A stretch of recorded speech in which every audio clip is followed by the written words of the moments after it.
এই প্রশ্নগুলো ওই মানুষের মনেই আসে যাদের কোনো রাস্তা খোলা থাকে না। তারা বুঝতে পারে না যে তাদের কোথায় যেতে হবে আর কি করতে হবে। তাদের পরীক্ষা তো এত কঠিন হয়ে যায় যে তারা চারিদিক থেকেই একা হয়ে যায়।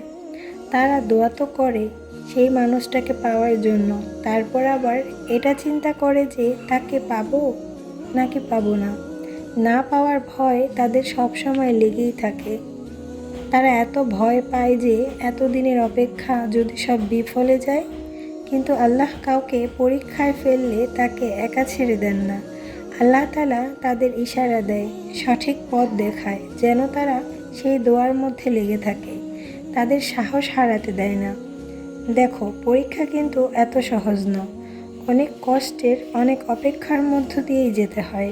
আল্লাহ তাআলা একটা পরিকল্পনা করে তোমাকে এই পরীক্ষায় ফেলেছে, কিন্তু তুমি বুঝতে পারছো না। তুমি ভাবছো এটা কেমন পরীক্ষায় ফেলানো হয়েছে আমাকে, যেখানে না আছে কোনো রাস্তা আর না আছে কোনো মঞ্জিল। আসলে তুমি যা মনে করছো তেমনটা না। আল্লাহ ইশারা ও নিশানি দিচ্ছেন, কিন্তু তুমি বুঝতে পারছো না। যারা সত্যি সত্যি ভালোবাসার পরীক্ষা দিচ্ছে তাদের সাথে এমনটা হয় যে তাকে পাওয়াও হচ্ছে না, তাকে ভোলাও যাচ্ছে না। এমন মানুষগুলো কিন্তু বুঝতে পারে না এখন কি করবে। এখন কিভাবে বুঝবে যে পছন্দের মানুষটা নসিবে আছে কিনা? যদি নসিবে না থাকে তাহলে দোয়া করেও কিন্তু তাকে পাওয়া যায়। আজকে একটা সাইনের কথা বলবো।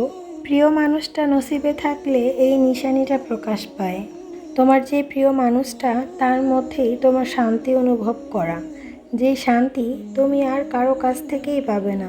ওই মানুষটার জন্য টান অনুভব হবে তোমার মন অটোমেটিকই দোয়ার মধ্যে লেগে যাবে। আল্লাহকে সন্তুষ্ট করতে ইচ্ছে করবে তুমি সব সময় তার জন্য ভালো দোয়া করতে থাকবে। কোরআনে সূরা রোমের আয়াত নাম্বার 21 বলা হয়েছে, তিনি তোমাদের জন্য তোমাদের মধ্য থেকেই তোমাদের জীবনসঙ্গী সৃষ্টি করেছেন, যাতে তোমরা তাদের কাছে শান্তিতে থাকো। এখন অনেকেই বলবে, আমি অনেক দোয়া করেছি, তাকে চাইলে অন্তরে শান্তি অনুভব করি, কিন্তু এত কিছুর পরেও কোনো রাস্তা খুঁজে পাচ্ছি না। দেখো, তুমি ঠিক পথেই আছো। যদি এটা তোমার মঞ্জিল না হতো তাহলে আল্লাহ তাআলা তোমার রাস্তা পাল্টিয়ে দিতেন। তুমি যদি সত্যি আল্লাহর কাছে সাহায্য চাও, আল্লাহ তোমাকে ঠিকই সেই পথ দেখিয়ে দিবেন।